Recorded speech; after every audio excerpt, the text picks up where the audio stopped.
झुनून झून बाजे, झुनून झून बाजे हो। पावन की पैजनिया रुनुन झुन बाजे, रुनुन झुन बाजे लो।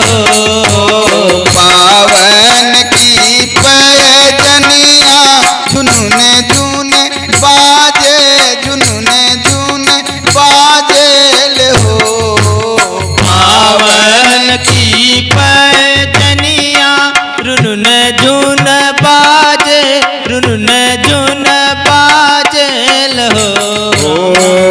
सखिया ठुमुकी ठुमुकी चले राम, देखत निक लागल हो। सखिया ठुमुके ठुमुके चल राम, देखत निक लागल हो। पायन की पैजनिया झुनून झून बाजे, झुनून झून बाजे हो।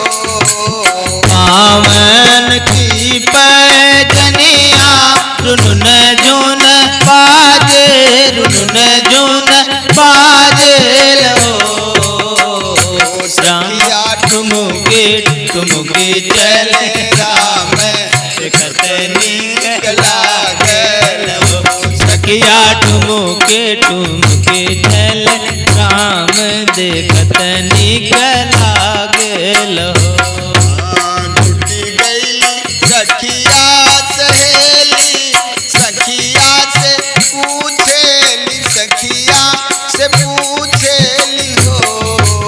जुटी गई सखिया सहेलर, सखिया सहेलर हो। जुटी गई सखिया सहेली, सखिया से पूछेली, सखिया से पूछेली हो। जुटी सखिया कैलू कवन उपयोग, रमैया फल पावेलू। सखिया कैलू कवन उपजोग, रमैया फल पावेलु हो।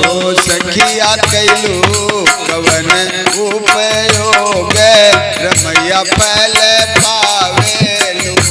सखिया कैलू कवन उपजोग, रमैया बर पावेलु हो। भूखल रलिए कादसिया, दुअसिया के पारन, दुअसिया के पारन हो।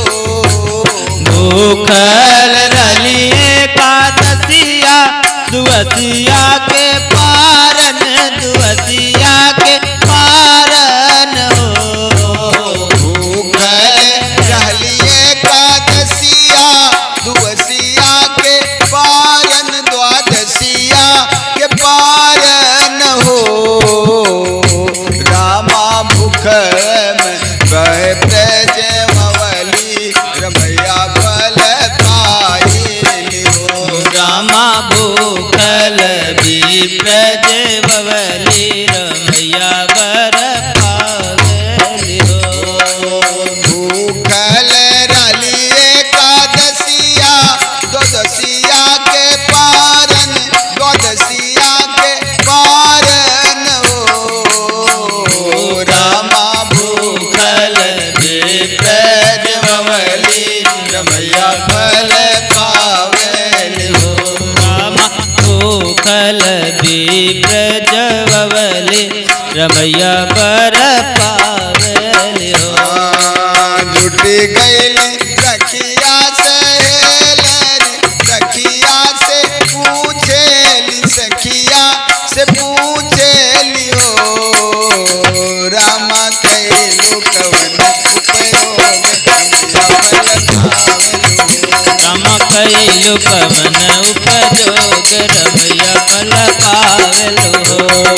भूखल रली एकदसिया, द्वादसिया के पारन, द्वादसिया के पारन हो।